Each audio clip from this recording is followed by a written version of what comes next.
मिट्टी, जिसकी वजह से धरती है हरी भरी और समृद्ध। हमारे भोजन का 98% हिस्सा आता है सीधे मिट्टी से। लेकिन धरती को धरती बनाने वाली ये परत आज खुद त्रस्त नजर आ रही है। कहीं सवाल उसके बहने का है, तो कहीं प्रदूषण और कटाव का।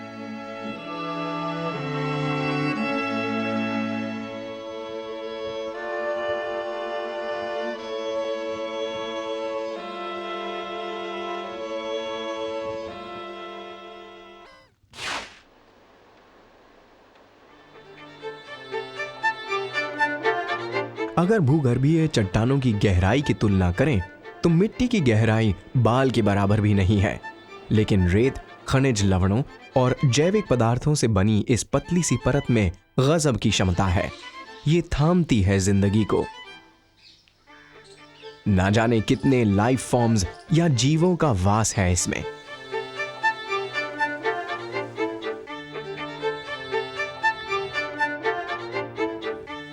जड़ें इसमें बैठकर पौधों को संबल देती हैं वृद्धि के लिए।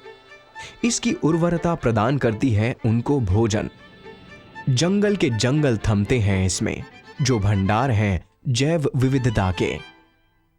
धरती को धरती बनाने में मिट्टी का बहुत बड़ा योगदान है।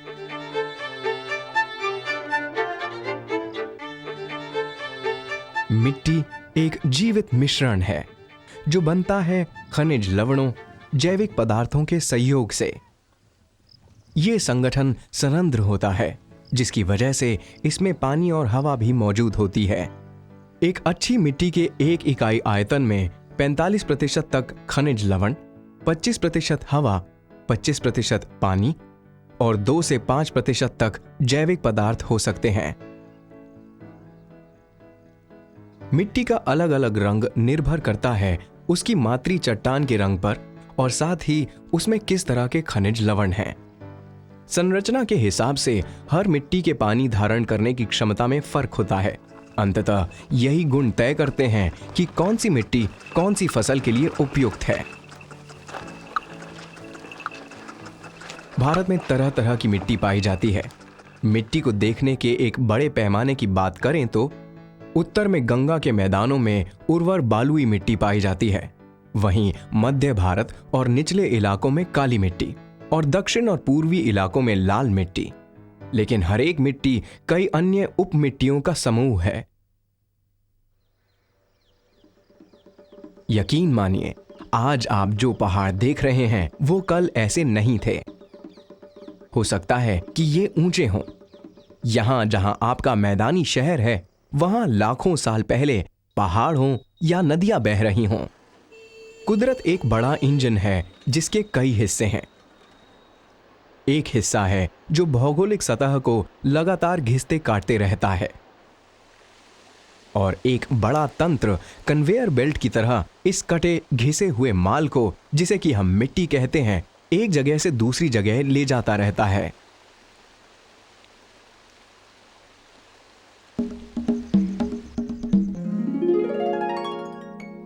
एक पहाड़ी जो राज खोलती है धरती पर चलने वाली अत्यंत धीमी भौगोलिक प्रक्रियाओं के, जो हजारों साल के दौरान एक मजबूत चट्टान को मिट्टी में बदल देती हैं।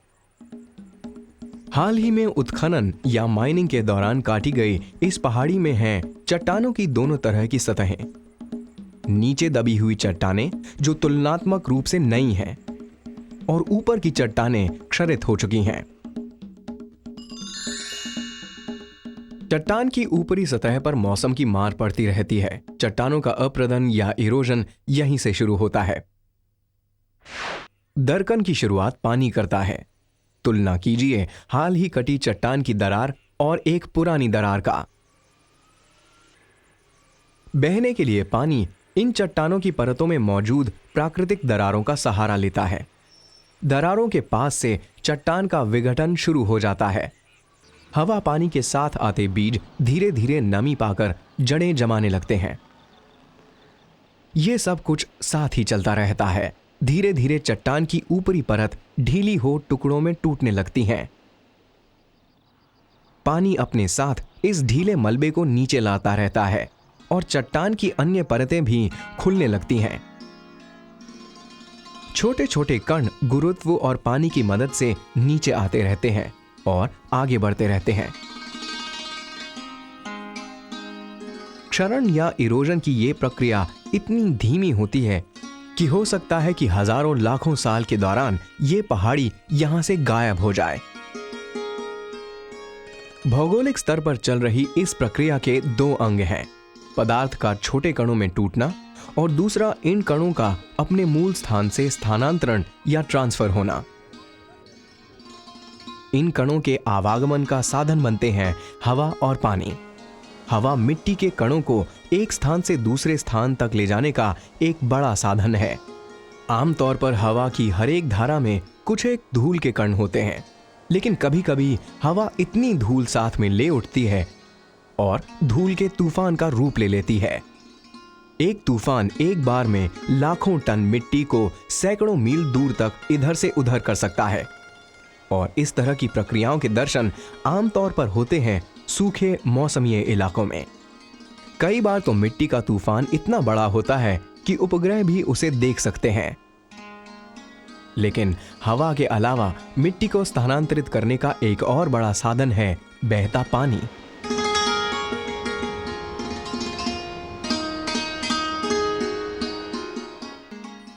हिमालय की घाटियां। इन घाटियों में जन्म होता है हिमनद या ग्लेशियर से बनने वाली कई नदियों का। गंगा भी ऐसी ही हिमनद से बनने वाली नदी है। ये नदियां बहने के साथ ही मिट्टी को इस घाटी से निकालने का बहुत बड़ा जरिया भी होती हैं और मैदानों में जाकर दुनिया के सबसे उर्वर मैदान का निर्माण करती हैं। ये पहाड़ क्रमशः कमजोर तलछटी चट्टानों के बने हैं, जो बनने की प्रक्रिया के दौरान दबाववश मुड़ तोड़ गई हैं।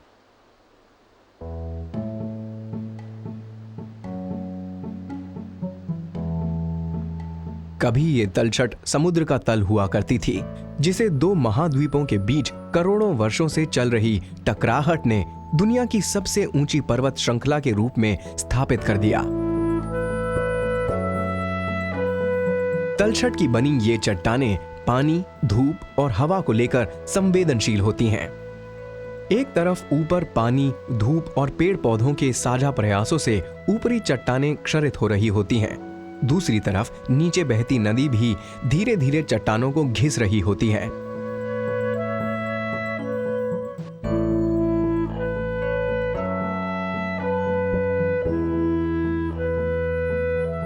वर्षा ऋतु घाटी में चल रही इन क्षरण और विघटन की प्रक्रियाओं को तीव्र कर देती है। बरसते पानी को सोख सोख कर मिट्टी और भी ढीली हो जाती है और गुरुत्व और तीखी ढलानों की वजह से भूस्खलन की दर काफी बढ़ जाती है।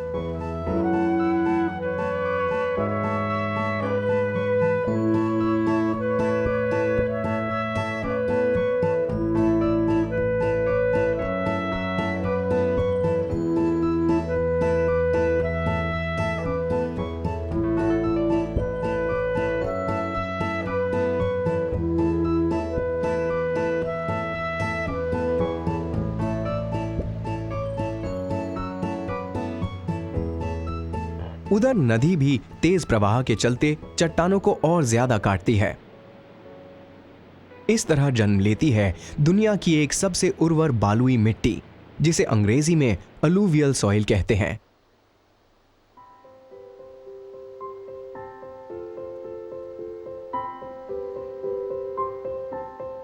एक तरह से इस ऋतु में गंगा अपनी क्षमता से कहीं अधिक मिट्टी से लथपथ जाती है। एक तरह से कन्वेयर बेल्ट की तरह ये मिट्टी को एक स्थान से उठाकर दूसरे स्थान तक पहुंचाने का काम करती है। एक अनुमान के अनुसार अकेले गंगा करीब 75 करोड़ टन बालुई मिट्टी प्रतिवर्ष इन पहाड़ों से निकालती है और इसका भी सबसे बड़ा हिस्सा बहता है मॉनसून के दौरान। लेकिन घाटियों में खुले स्थान ना के बराबर ही होते हैं। मिट्टी के निक्षेपण या डेपोजिशन के लिए नदी को इंतजार करना होता है मैदानों में पहुंचने तक।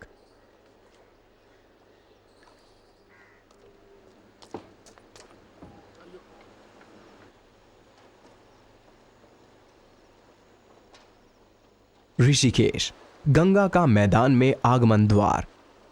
पहाड़ों के बनिस्बत यहाँ नदी को फैलने का स्थान मिल जाता है और उसकी धारा भी थोड़ी धीमी हो जाती है।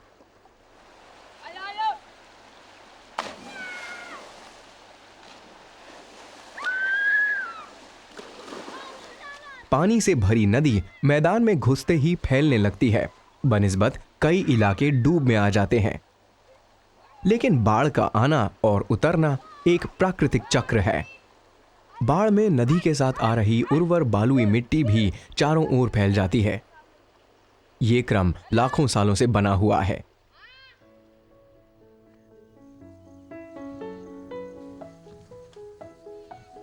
सदियों से किसान इस बाढ़ का इंतजार करते आए हैं। नई मिट्टी का मतलब है उर्वर जमीन, बढ़िया खेती और खुशहाली।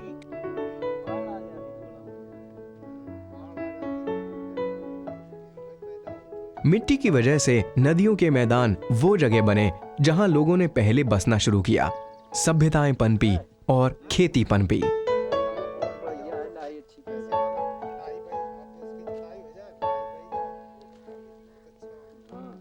भारत में गंगा और ब्रह्मपुत्र का मैदान खेती का सबसे बड़ा केंद्र है। ये मैदान दुनिया के सबसे उर्वर मैदानों में से है। लेकिन मिट्टी सब जगह खुशहाली नहीं लाती।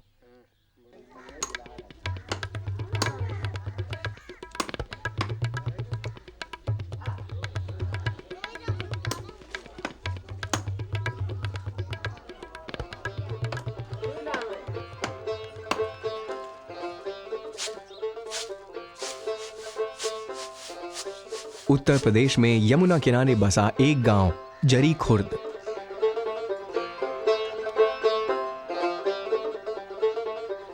पिछले सैकड़ों सालों में शायद ही गांव कुछ बदला हो।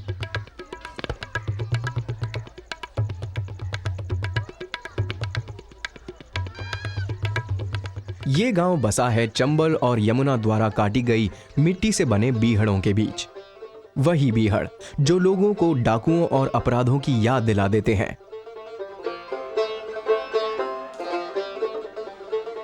लेकिन हकीकत में ये बीहड़ दास्तां हैं मिट्टी पर बन रहे तनाव की भी।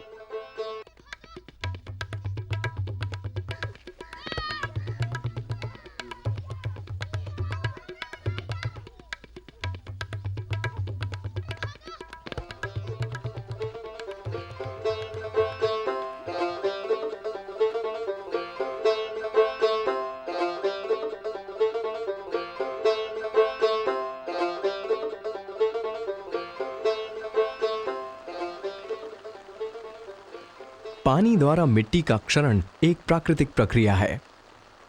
धरती पर वनस्पति की परत पानी की गति को कम कर मिट्टी के कटाव को कम करने का काम करती है। लेकिन जहां वनस्पति परत नहीं होती, पानी मिट्टी को काटने में कामयाब हो जाता है। कटाव की शुरुआत के पहले चरण में मिट्टी की ऊपरी परत बहती है। इस ऊपरी परत का मतलब है इसमें रहने वाले लाभकारी बैक्टीरिया, कीट मकोड़ों, जैविक पदार्थ से भरी परत का बहना। उर्वर मिट्टी का बहना खेती को ऋणात्मक तरीके से प्रभावित करता है।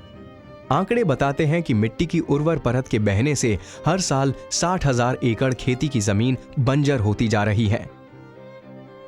भूमि क्षरण के कारण पिछले 30 वर्षों में हम 30% खेती योग्य भूमि से हाथ धो बैठे हैं। लेकिन कुछ क्षेत्रों में बात सिर्फ यहीं नहीं रुकती। बीहड़ बनने या कटाव के भीषण रूप की शुरुआत होती है जब इस प्रारंभिक क्षरण को बिना उपचार किए छोड़ दिया जाए। चंबल और यमुना की घाटियां मुलायम मिट्टी से बनी हैं, जो काफी गहरे तक गई है। पहले यहां भी ऊपरी परत बही होगी और उसके बाद शुरुआत हुई अगले गहरे कटाव की। पानी नीचाई की ओर बहने की फिराक में अब नीचे की मुलायम परत को तीखा काटना शुरू करता है।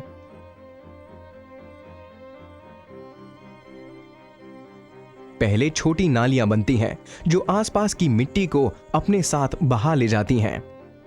अगला पानी बहने के लिए इस बनी नाली का ही उपयोग करता है और इसे और गहरा करता जाता है। क्रमशः गहरी होती नाली धीरे धीरे गली का रूप ले लेती है।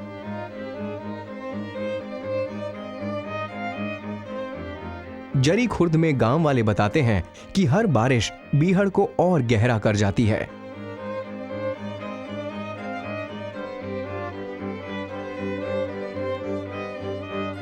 चंबल की घाटियां इसी सैकड़ों सालों से चल रहे क्रमशः कटाव का उदाहरण है।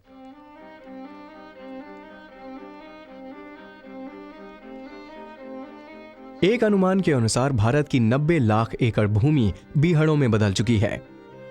ये क्षेत्र भारत के पूरे क्षेत्रफल के 1.25% के बराबर है। ये क्षेत्र मध्य प्रदेश, उत्तर प्रदेश और राजस्थान के बीच पड़ता है। बीहड़ जीवन को इस इलाके में मुश्किल बना देते हैं। एक अनुमान के अनुसार अगर बीहड़ों से निजात पा ली जाए तो अकेले चंबल घाटी की खाद्यान्न उत्पादन क्षमता ही 30 लाख टन के बराबर है, जो कि हम एक तरह से सालाना खो रहे हैं। मिट्टी की कटान और जमीन की ढलान का सीधा रिश्ता है और कई इलाकों में किसानों ने पहले से ही इसे बखूबी समझकर इसको अपने जीवन में ढाल लिया था।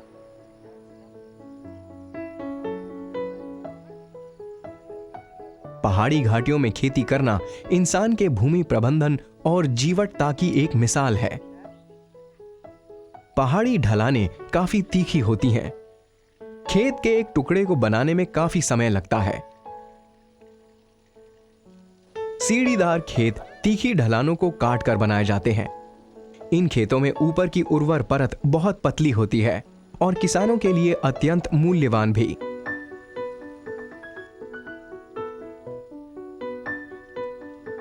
तीखी ढलानों के कारण बारिश की हल्की फुहार और पानी का अत्यंत धीमा बहाव भी इसे बहा ले जा सकता है।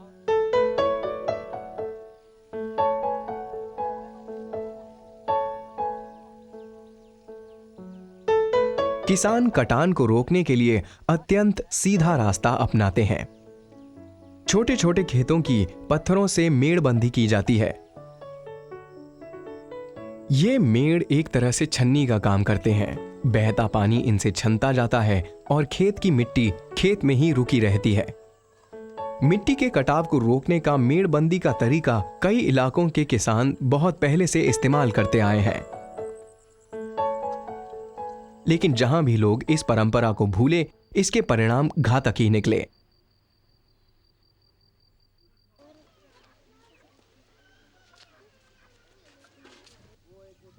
राजस्थान में अरावली पर्वत श्रृंखला के बीच बसा एक गांव मिलकपुर तुर्क।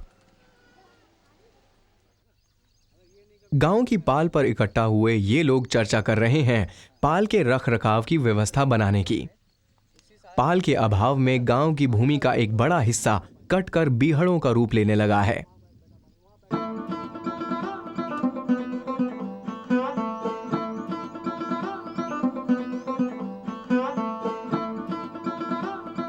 राजस्थान में भूमि एक तरह से रेत की बनी होती है, जो ज्वार बाजरा जैसी सूखी खेती के लिए तो उर्वर होती है, लेकिन पानी के कटाव को लेकर संवेदनशील। गर्मी के मौसम में रेत से लदी हवाएं अरावली पर्वतमाला से टकराती हैं और रेत को गिराती चली जाती हैं। यही रेत यहां की जमीन का निर्माण करती है, जो हकीकत में काफी ढीली होती है। बरसात में पानी का हल्का सा बहाव इस रेत को काटता चला जाता है। बरसों पहले यहां के लोगों ने जान लिया था कि अपने खेतों की सुरक्षा का एक ही जरिया है बरसात के पानी से पैदा धाराओं को जगह जगह रोकना। इसके लिए वो उन धाराओं के रास्ते में जगह जगह ऊंची ऊंची मेड़ों का निर्माण करते थे। लेकिन पिछले 50 सालों के दौरान आपसी सहयोग की परंपरा कम हो गई, जिसका परिणाम था कि पालें जो सैकड़ों सालों से चली आ रही थीं, खत्म हो गईं। इसी के चलते मिलकपुर और आसपास के गांवों की हजारों एकड़ जमीन बीहड़ में तब्दील हो गई।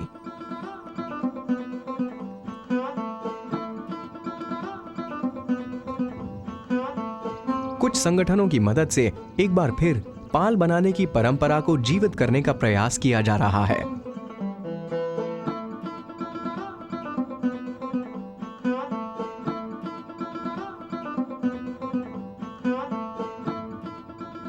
कुछ गांवों में इसके सकारात्मक परिणाम भी देखने को मिलने लगे हैं और लोग रेत के टीलों को जमींदोज कर फिर से खेती की शुरुआत करने लगे हैं। उम्मीद है कि अगले कुछ सालों में यहां की क्षरित भूमि फिर से जी उठेगी।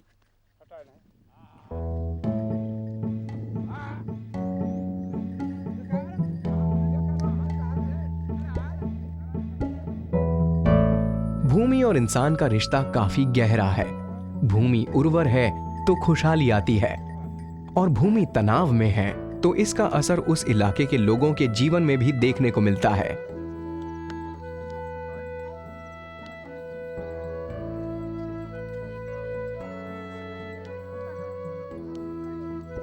भूमि एक बहुमूल्य संसाधन है, एक रक्षा कवच जिसने हमारे ग्रह को रहने लायक बनाने में मदद की है। इससे जुड़ा है हमारा भूत, हमारा वर्तमान और हमारा भविष्य भी।